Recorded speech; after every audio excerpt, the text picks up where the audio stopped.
A paz do Senhor, eu me chamo Jadson e nós estamos estudando a lição de número 9, que tem a data 29 de maio de 2022, da revista CPAD da classe de adulto. O tema da lição, orando e jejuando, como Jesus ensinou. A oração é mais importante que o jejum? O jejum é mais importante que a oração?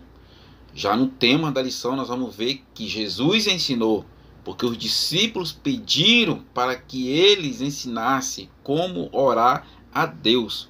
O texto áureo: disse o Espírito Santo: apartai-me a Barnabé e a Saulo para a obra a que os tenho chamado. Então, jejuando e orando e pondo sobre ele as mãos, o despediram. Atos 3, 2, 3. Veja que até o chamado não é de qualquer jeito. É orando e jejuando. Você tem um chamado. Verdade prática: a oração e o jejum são disciplinas espirituais que potencializam sensivelmente a vida piedosa do crente. A leitura bíblica em classe se encontra lá em Mateus 6, versículos 5 ao 18. Eu não vou ler porque vai ficar muito grande o vídeo, mas aconselho que você lê, é onde que Jesus vai ensinar a oração. O objetivo da lição são três. Primeiro, é conceituar a oração como um diálogo com o Pai. Segundo, o objetivo é explicar a oração que Jesus ensinou. Terceiro ponto é relacionar a oração e jejum. Bem, na introdução, nós vamos ver que depois de falar como exercer a prática religiosa de ajudar os outros com ofertas, na lição anterior, sem buscar exibir a justiça própria, nosso Senhor prossegue com o segundo ensino envolvendo a oração dirigida ao Pai. E destaque do Mestre Divino é que nesse nível de comunhão pessoal não podemos em momento algum ser seduzidos pelo pecado, o qual não nos acompanha apenas quando estamos buscando ser reconhecido pelos outros para recebermos louvores. Frente a essa segunda ilustração de Cristo, em Mateus capítulo 6, do versículo 5 ao 18, não se deve pensar que Jesus estivesse tão somente combatendo os procedimentos hipócritas dos escribas e dos fariseus, ou de qualquer pessoa que procura chamar a atenção para si mesma. A exortação de Jesus é para todo. O problema é que nunca olhamos para essas palavras de Cristo entendendo que elas sejam para nós, pois são pesadas. Todavia elas são dirigidas para nós porque o pecado tem agido em toda a humanidade, gerando em cada coração egoísmo, orgulho. Muitas pessoas vivem se orgulhando porque oram muito, jejuam muito, e é nesse sentido que seremos confrontados por Cristo. A palavra-chave da lição é oração. Primeiro ponto: a oração é um diálogo com o Pai.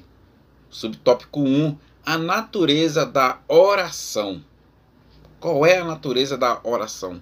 Falando da natureza ou da essência da oração, vamos atentar para as palavras do teólogo Charles Hodge. Oração é a conversa da alma com Deus. Nela manifestamos ou expressamos diante dele nossa reverência e nosso amor por sua divina perfeição, nossa gratidão por todas as suas mercês, nossa penitência por nossos pecados, nossa esperança em seu amor perdoador, nossa submissão à sua autoridade, nossa confiança em seu cuidado, nossos anelos por seu favor e pelas bênçãos providenciais e espirituais indispensáveis para nós e para os outros. Em grandes obras teológicas, a natureza da oração é descrita em diversos pontos. Alguns falam dela como ato de submissão. Nesse particular, diz-se que o crente vive em um mundo que envolve batalhas espirituais. E Paulo falou muito bem disso quando frisou que nossa luta não é contra a carne, mas sim contra os principados e potestades e dominadores deste mundo tenebroso, em Efésios 6:12. Quando falamos da oração, no seu sentido de submissão, estamos dizendo que a alma do orante coloca-se em total e plena dependência divina. Colocamos de lado nossa capacidade, nossa limitação, nossa inteligência e nos derramamos perante Deus, ciente de que somente dele vem o livramento, a vitória. Quando nos entregamos ao Pai em oração, a vitória é certa. Foi assim que procedeu o rei Josafá. Temendo seus adversários, ele foi sincero e se rendeu a Deus, a nosso Deus. Caso não escutará tu o teu julgamento contra eles. Subtópico 2.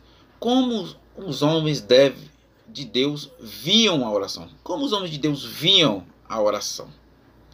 Não precisamos recorrer a obras clássicas cristãs para encontrarmos homens que sempre viveram em oração. É claro, jamais a desprezamos, mas o melhor é recorrer à própria Bíblia, dado que no seu conteúdo vemos homens que sempre desenvolveram no seu viver diário uma vida de oração a Deus. Quando uma pessoa aparece nas páginas das Sagradas Escrituras colocando-se em oração, independente do motivo, revela sua plena confiança no poder de Deus e na certeza de que a resposta era certa, porque o Senhor sempre se interessou pelos seus filhos. A fé no poder da oração revela por parte de um homem ou uma mulher a confiança de Deus, de que Deus entraria em cena, agindo, mudando e operando poderosamente. Esse ensino sempre foi uma realidade do teísmo, ao passo que o deísmo, de modo negativo, assevera que não há interesse de Deus nos homens, mas que foram deixadas certas leis impessoais que dirigem todas as coisas. Desse modo, não há intervenção de Deus na história humana, nem para recompensar, nem para castigar. Aprendemos por meio de passagens do Antigo Testamento que homens desenvolviam comunhão com Deus por meio da oração. Os patriarcas oravam ao Senhor, faziam intercessão em favor e para o bem de outros. Dessa forma, agiu Abraão em Gênesis 18, versículo 25 ao 30. Não somente ele, mas assim procedeu Moisés em favor de Israel, em Êxodo 32, 10, 12. E Jó, em favor de seus amigos, Jó 42, 8 ao versículo 10. Há que se analisar ainda que os homens de Deus faziam orações de petição, de gratidão, de louvor e perdão e comunhão e de ato de devoção. Esdras 7, versículo 27, capítulo 8, versículo 22 e Neemias 2 ao versículo 4. As orações faziam parte das liturgias e, além disso, se tinha a prática das orações diárias que eram desenvolvidas pelo servo de Deus. Salmo 55, versículo 7, Atos 3, versículo 1 e Daniel 6, 10. Subtópico 3, do ponto 1. A maneira de orar. Em relação à maneira certa de orar, é preciso que o cristão saiba que o mais importante não é a postura. É deitado, é em pé ou sentado? Podemos ver que na Bíblia homens e mulheres de Deus oraram nas mais diversas posições. Em pé, Marcos 11, 25. Ajoelhado, 1 Reis, capítulo 8, versículo 54. Prostrado no chão, Mateus 26, versículo 39. Pendurado na cruz, Lucas 23, 42. Deus nunca disse, ore nessa posição. Para ele, o que vale não é a postura, e sim os motivos. Se forem sinceros, verdadeiros, buscarem priorizar o reino, a resposta é certa. Acima dissemos que a postura não importa. Tanto, porém, há uma coisa que precisamos levar em consideração. A oração de joelho representava duas atitudes: humildade e entrega absoluta a Deus. No demais, é verdadeiro o que disse Jesus, que seja a posição que for, se o coração não for puro, a oração não terá qualquer serventia, pois muitos o honravam apenas com os lábios, mas o coração estava longe dele. Lá em Mateus 15, versículo 8. Ainda envolvendo a maneira de orar, é preciso ressaltar a necessidade de o cristão ter momentos reservados para falar com Deus. Quando lemos Lucas 18:1, Jesus falou do dever de orar sempre. Isso também foi reforçado por Paulo quando falou que devemos orar sem cessar. Em Efésios 6, versículo 18, 1 Tessalonicenses 5:17. Obviamente, não há nas Escrituras uma exigência quando a prática ou o lugar da oração. Quantas horas ou minutos se deve orar? Todavia, entendemos que ela mostra que reservar momentos para ficar a sós com Deus é de suma importância. Daniel 6, versículo 10, Salmo 55, 17 e Atos 3, 1. A sinopse do tópico 1 é: na oração devemos glorificar a Deus e suplicar ao Senhor a respeito de nossas dificuldades. Tópico 2, a oração que Jesus ensinou. Subtópico 1, Jesus não condenou a oração em público. Ao lermos Mateus, capítulo 6, versículo 5, atentamente para algumas coisas importantes. A primeira é que o hipócrita gostava de orar em pé. Ficava nas sinagogas e esquinas das ruas. Estar ou fazer a oração em pé era algo normal naquele tempo. Aliás, segundo alguns estudiosos, em alguns momentos, orar de joelhos em tais lugares seriam visto como um ato de ostentação. Os judeus usavam práticas três posturas na oração: em pé, de joelhos e prostrados. E eles faziam isso olhando para o templo. Eles oravam em direção ao templo. 1 Samuel 1:26, 1 Reis, capítulo 8, versículo 22, Marcos, capítulo 11, versículo 25 e Lucas 18 e versículo 11. Nós vamos ver também Daniel, ele orava com as suas janelas abertas em direção a Jerusalém, porque o templo estava em Jerusalém. Histórica e bíblica falando, essa prática perdurou entre eles, inclusive na igreja primitiva. A sinagoga era considerada uma casa de oração dos judeus, tanto para o culto de oração pública como particular, que começou a existir provavelmente durante o cativeiro. As sinagogas espalharam-se pelo mundo bíblico. Nelas, adultos e crianças adoravam a Deus, oravam e estudavam as Escrituras. Lucas 4, versículo 16 ao 30. A doutrina cristã espalhou-se entre os judeus por meio das sinagogas. Atos 13, versículo 13 ao 15. Cuja organização e forma de culto foram adotadas pelas igrejas cristãs. Subtópico 2. Jesus quer que sejamos discretos. Como servo de Cristo, podemos adorá-lo em oração, em casa, nas praças, ruas, mas em seus ensinos quanto à temática, ele requer que tenhamos os motivos certos, sem espetáculos ou exibições como atores religiosos. É lamentável dizer, mas uma boa parte de irmãos gosta de exibir religiosidade no quesito oração apenas para que outros o vejam e digam: esse aí é o crente mesmo.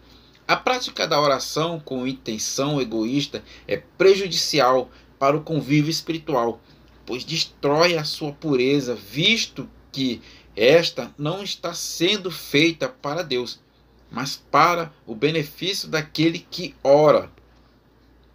Em Mateus 6, versículo 6, Jesus quer que sejamos bem discretos na oração. Ele diz que aquele que realmente deseja comunhão com Deus precisa entrar no seu aposento para orar. Quarto, é um substantivo neutro do grego, tameion. Fala de câmara de armazenamento. depósito, um quarto interno. Mas no geral, a ideia é de uma despensa, o local de guardar alimentos. Jamais alguém ousaria procurar uma pessoa que estivesse em oração em um local como esse. Somente o dispenseiro da casa é que teria acesso e interesse a tal lugar. Mas se levarmos primeiramente para o lado literal, para de um lugar secreto, e no aspecto simbólico, é lugar de alimento. Assim, quem ora, alimenta sua vida espiritual com Deus. Subtópico 3. Não useis de vãs repetições nas orações. Em Mateus 6, versículo 7, o Senhor Jesus condena uma vazia repetição de palavras na oração. Na verdade, o que ele disse é que muitos não têm um verdadeiro relacionamento com o Pai. Por isso disse, com os gentios, os quais, por não conhecerem o verdadeiro Deus, não os ídolos de pedra e de madeira, oram a eles fazendo repetições constantes de seus nomes, achando que quanto mais insiste poderão fazer com que tais deuses se rendam para importunações de suas palavras. Esse procedimento era comum nos adoradores de Baal, em 1 Reis, capítulo 18, versículo 25 e o 29. Não devemos pensar que Deus vai nos ouvir por causa de nossas muitas repetições. Alguns acham que quanto mais palavras, mais a oração terá valor. Nem se deve achar que por usar muita repetição se poderá cansar a Deus para forçá-lo a responder. Nada disso. Se procedemos assim, agiremos como os gentios pagãos, vivendo uma nova vida em Cristo, tendo a Deus como Pai. O cristão ora em um relacionamento filial, tendo ciência de que ele sabe que tudo antes mesmo de pedirmos, o que nos leva a não termos uma atitude pagã, de ficar repetindo as petições. Na oração modelo do Pai Nosso, podemos ver que ela é singela e que deve ser arcada pela sinceridade e verdade. É bom levar em consideração que falar ao Pai certas coisas repetindo não é pecado algum. Cristo Jesus orou fazendo repetições. Mateus capítulo 26, versículo 44. O que está sendo combatido aqui é aquela motivação indigna que provoca os atos religiosos. Quanto a essa repetição, não devemos pensar que Jesus estivesse sendo contra uma pessoa tirar uma ou mais horas de oração, pois caso fosse contrário a isso, estaria em contradição com algumas passagens bíblicas, como por exemplo a de 2 Crônicas, capítulo 6, versículo 14 a 42.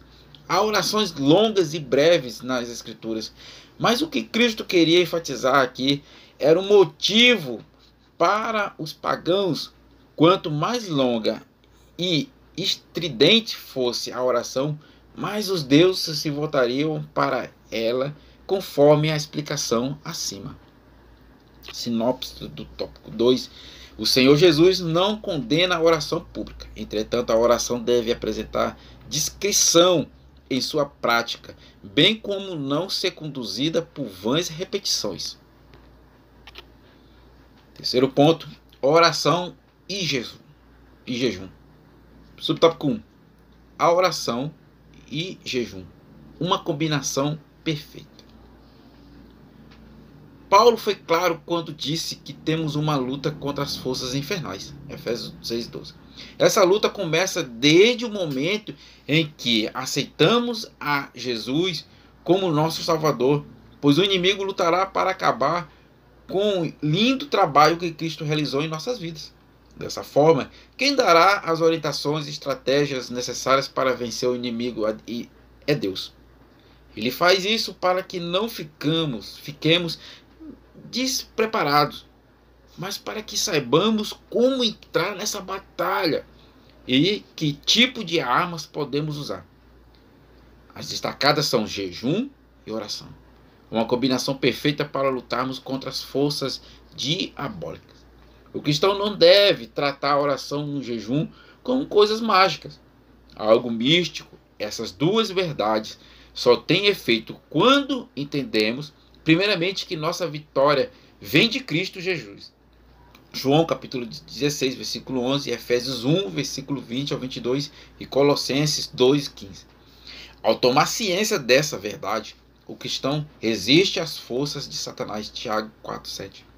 Note que ao lermos o Novo Testamento, nunca encontraremos as palavras fortalecei-vos no jejum e na oração, pois caso assim fosse, eles seriam a causa da nossa vitória.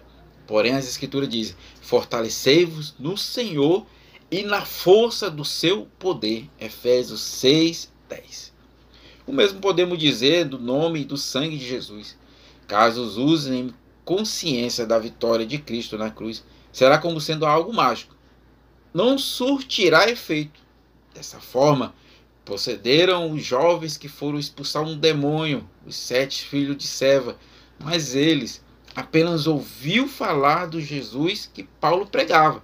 Todavia não tinha passado por uma real experiência com Cristo, razão pela qual foram envergonhados em Atos, capítulo 19, versículo 13 ao 17. Subtópico 2. O aspecto bíblico sobre o jejum. Por mais que algumas pessoas tentem desfazer da temática sobre o jejum, esse assunto sempre fez parte das mais diversas religiões. Tal prática esteve presente tanto no judaísmo como no cristianismo, e seu uso vai tanto do aspecto positivo como negativo. Daí a necessidade de uma compreensão correta sobre o assunto. Nessa caracterização geral do jejum, sua prática aplica-se aos mais diversos usos. Algumas religiões praticam o jejum na intenção de se comunicar com os espíritos. Outros porque querem ser instrumento dos deuses. Outros procuram jejuar para passar por experiência mais profunda no mundo do sobrenatural. Outros jejuam como forma de quebrantamento, arrependimento, lamento. Outros jejuam para exibir religiosidade. À luz da Bíblia, podemos analisar o quanto esse assunto foi importante. Todos aqueles que desejavam estar mais perto de Deus e desenvolver uma comunhão mais íntima com Ele, gostavam de jejuar. Salmo 35, versículo 13. Salmos 69, versículo 10. Os judeus praticavam apenas um dia oficial de jejum, que era o dia da expiação, Levítico 16, versículo 23 e Números 27 ao 9. Mas outros dias foram acrescentados tempos depois para a prática do jejum. O problema é que houve maculação dessa prática, de modo que muitos passaram a praticá-lo de modo legalista. Daí entendemos que tipo de jejum Jesus vai combater. Jeremias 14, 12. Subtópico 3. O ensino de Jesus sobre o jejum. Jesus não somente falou sobre o jejum, mas o praticou. Em seu ensino não estava sendo contra ao ato de jejuar. Pelo contrário, combatia as atitudes e comportamentos errados dos legalistas do seu tempo. Ao praticar o jejum, muitos judeus faziam uma intenção simplesmente de obterem o reconhecimento por parte dos homens, receber deles os aplausos e para que seus objetivos fossem alcançados. Apresentavam-se com os seus rostos melancólicos, sujos, bem barbudos, isto é, qualquer coisa que pudesse causar impacto nos que olhassem para suas fisionomias. Jesus ensina como realmente deve ser o nosso jejum, mostrando que a primeira coisa a ser feita quando alguém resolver fazê-lo deve ser ungir a cabeça. Literalmente analisar que nesse ato de lavar e ungir o rosto era sinal de alegria, em Eclesiastes 9, versículo 8. Poderia também representar preparação para ir a alguma festa, mas aquele que queria exibir-se ao fazer jejum sempre iria mostrar-se triste, melancólico, pois anelava ser visto por todos como estando em jejum. Nesse caso, o jejum se findaria nele mesmo, pois não estava sendo feito por propósito real espiritual. Na questão do jejum, não importa se ele é feito uma vez por ano, 2 vezes ou mais por semana. Seu valor não está nisso. Ele pode ser feito por tristeza de pecado, necessidade de orientação, para se ter mais sensibilidade espiritual. Porém, Jesus nos ensina que o jejum jamais poderia ser praticado com intenções carnais. Sinopse do tópico 3. A oração e jejum são duas disciplinas que se combinam perfeitamente. Conclusão: o cristão que conhece a palavra de Deus sabe da importância da oração e do jejum. Como exercício espiritual, 1 Timóteo 4,8, pela prática de ambos, o crente estará mais sensível ao Espírito Santo, de modo que sua realização traz constante benefício para a nossa vida espiritual, especialmente diante de um modo materialista e utilitarista. Amém? Você que ficou até aqui, eu peço que se inscreva, ative o sininho, comente o que você achou da aula, deixe seu like, compartilhe a lição com outras pessoas, ajude o canal, ajude a palavra a se propagar. Amém? Deus abençoe e vos guarde.